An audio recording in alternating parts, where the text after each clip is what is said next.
What's up, y'all? It's your guy, Daniel P.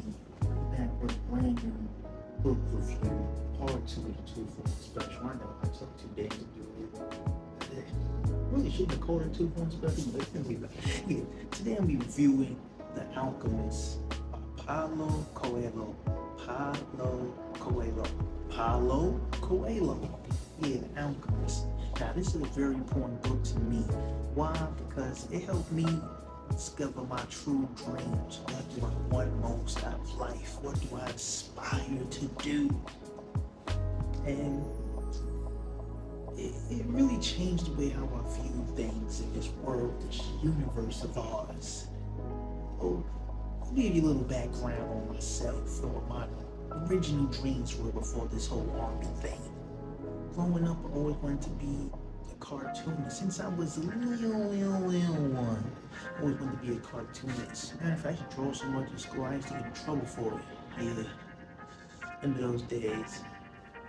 So, I always wanted to be a cartoonist. I was always into art, collecting comic books, mangas and all that.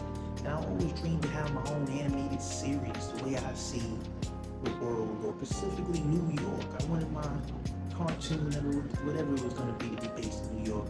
And I wanted to get, accolades for it, be able to travel the world, and, just get paid to do artwork. But cartoons specifically. It never worked out. I'm an okay artist. I'm above average. I ain't the best.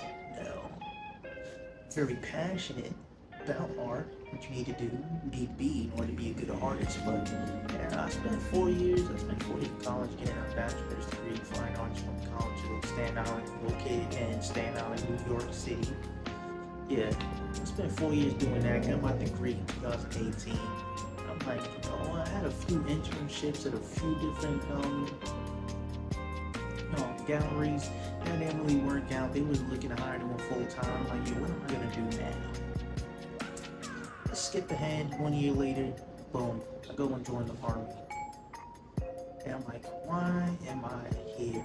What am I doing? How does a person go from getting a bachelor's degree in fine arts, working in galleries, or being an intern? I was getting paid for these galleries. Was not getting paid to work in these galleries. No, but I was enjoying the gallery parties, the social life of being an artist, and knowing the artist process and getting to speak to all these, I would say, like mid-level careers artists. Like, they weren't like super famous, but like they was surviving, making a comfortable living off their art. But that came from years of doing it. That's the part I didn't get. They had to put in work for years. They had to be broke, in some cases homeless for years, struggle, grind it out. I didn't get that part. But moving forward, I joined the army and I read 2 very important books. I already went over part 1, which was 40 Laws of Power. The next one would be An Alchemist. Now, An Alchemist is the story of a shepherd named John. Not John, I say John. His name is Santiago. Santiago, He's a poor shepherd with dreams of traveling the world, living a nomadic lifestyle. He just wants to be able to have freedom and do as he pleases and live out, under the stars.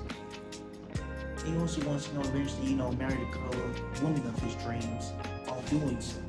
So he spends his years traveling with his herd, his sheep. And one day he comes across, he comes across a king who claimed to be some faraway king. The king gives him an ultimatum. I'm gonna give you this amount of money, and I'm gonna give you a secret to find a dude named the Alchemist. But I want half of your sheep. Now, for a shepherd, giving away half of your sheep, and this is your livelihood, you have to make a big decision. Ultimately, he said yes. Then that same night, he had a vision of riches and untold fame and glory in a faraway land. He took this money, went overseas to the Middle East, and eventually he ran it. He took a few L's out there. Your guy Santiago took a few L's. First L, he got robbed on a ferry over there. The second L, had to lose all his money. He gained it back, but he had to be an apprentice of a glassmaker for years, and he had to learn how to speak Arabic. So a few L's he took and a few setbacks. But after he saved up all this money, I think he worked for the glassmaker for about 5 to 6 years, or was it 10? I don't know. I'll add it somewhere in the text. Somewhere in there I'll add it. So after all this time working for the glassmaker, saves up money to finally get a caravan to travel across the desert. So he lands in this village, he meets the lady he wants to be his future wife, Fatima. They start hitting it off, bing, bada, boom. But he told her, but this lady's very important, this lady is. What's going on in English today? I don't know. This lady's very important. Instead of trying to convince him to stay and to start a family, she tells him, I'm a woman of the desert. Our men go out in search of a new life and opportunities. That's just what it means to be on the desert, to have patience and to wait. I need for you to go follow your dreams, and if we are meant to be, the desert will bring you back to me. So she wouldn't even allow him to give up on his dreams and finding these untold riches. She said, no, I need you to go out there and chase your dreams. If we're meant to be, you will come back to me. He goes out there, boom, he takes another L. He gets robbed again. And then, but on the midst of getting robbed and kidnapped, he finally meets the alchemist. Yeah, the alchemist tells him the secrets of the universe and how to, get to where he needs to be. He still doesn't understand it. So eventually, him and the alchemist part ways. He finally makes his destination, which was somewhere by the pyramids of Giza. He makes it over there, and this dude, since y'all can't catch a break, he gets robbed again. Yeah, he just keep catching L's and getting robbed again. So after getting robbed, he runs into another explorer, and the explorer tells him a vision that he had that riches were under a church back home in Spain, where Santiago is from. And Santiago just has an epiphany, like, what? So he immediately uses some of the secrets the alchemist told him about to make money to get back home. Boom, he's back home, and he finds the golden treasure he was looking for. Now, he had to go through all this just to realize what he was looking for was all along back home.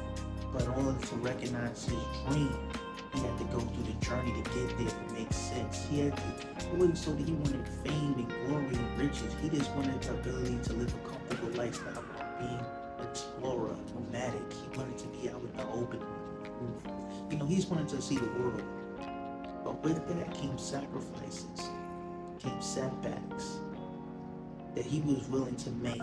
And while this book isn't very important to me, it reminds me, I reread this book every year. Around the same time I join you. I reread this book every year around the same time. And I reflect on it in the new year, like New Year's Eve, I reflect on this book. Do it every year.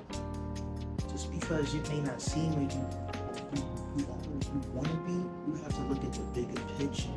For me, coming from the Bronx, I never thought I'd be overseas and see half the places I've seen. Never did. Yeah, and I've been on trips to Puerto Rico, Dominican Republic, Jamaica, but that's the Caribbean. You're not really traveling until you got to go through a few different time zones. You're not really traveling. If your plane ride is less than 7 hours, you ain't going nowhere. I'm gonna say it again. If your plane ride is less than 7 hours, you did not go nowhere. You didn't.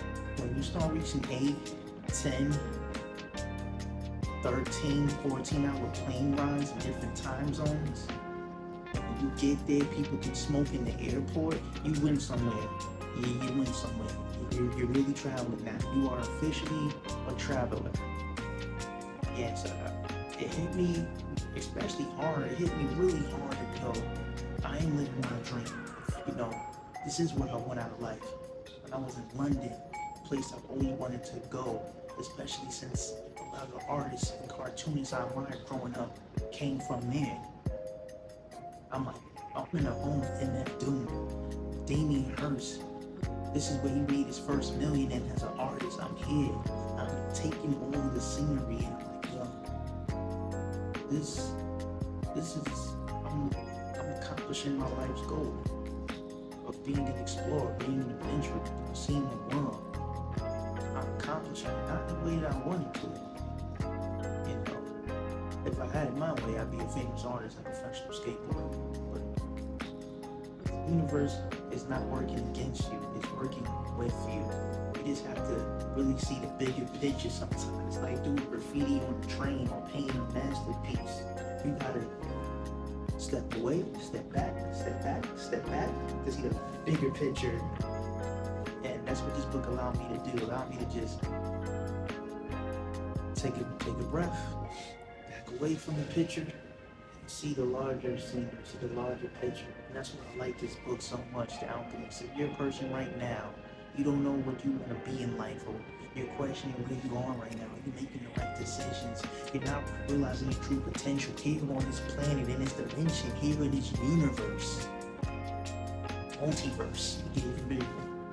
Go read The Alchemist. Go read The Alchemist. Go read it. You can find a cheap PDF. You can find it for free online, matter of fact. I think, yeah, you can find it free, or you can type in YouTube, The Alchemist audio book, and probably you get to read the book in parts on YouTube. So go look it up. This book is really that good. It'll allow you to realize what is your true dream. You may think you want to be a millionaire. This book will make you realize, why do you want to be a millionaire? What is the true intention behind wanting to be a millionaire? The true intention behind your dream is actually your real dream. Say it again for you. The true intentions behind your dream is actually your real dream. That's why you should read this book, The Alchemist. Yeah. That's what it is. That was part 2 to the 2-for-1 special. 2-for-1 special. Now, I'm going to speak a little bit more. Now, you're probably saying, these book reviews are not analytical. They're not really intelligent. They're not really scholarly book reviews. No. Student, these book reviews will not be scholarly or intellectual book reviews, because I feel like anyone can go on SparkNotes and get up here in front of this camera and sound smart. I want these book reviews to be about my personal experience and emotional attachment I have to each one of these books that I've read, and what they have taught me, and how have I used them to better myself. That's what the purpose of these book reviews about. And I give The Alchemist 5 out of 5 golden stars. 5 out of 5. 5 out of 5 stars. That's what I give it. Now, for the next book review, it's actually another one that's very important to my, I would say, self-development, or self-development. Yeah, I'm gonna say self-development. Called Celestine Prophecy. Celestine Prophecy. It taught me that out of all these things going on in the world, we all are one, and out of one, we are many. We exist in a multiverse. Yeah, so I'm gonna review that one, but that one is gonna be one of my longer videos. That's the next one coming. The Celestine Prophecy.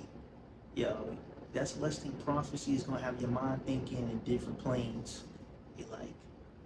It'll put you in a place where you're able to read religious doctrines, but in a historical standpoint, and not, how do I say this? Not thinking about the religious doctrine as a religion, but more of an historical document, and you won't feel like you're being blasphemous where you're thinking. That's what this Celestine Prophecy will allow you to do, if that makes sense. Yeah, you'll understand what it means to be spiritual and non-religious. Because everyone likes to throw that topic around, but they really don't know what that means. We just like to be sheeple most of the time, but yeah, with these Celestine Prophecy, you will know what it means to be spiritual and non-religious, and what it means to be religious and non-spiritual. In my opinion, though, you cannot be religious if you're not spiritual. You just can't. You just can't. No. Happy New Year. Keep learning and evolving. And yo, stay locked in with the channel, because there's way more books on the list I got planned for this year. Way more. Wait till 3/14. I'm gonna drop a jewel. I'm gonna drop a gem, like a Marvel vs. Capcom size gem on y'all. Later.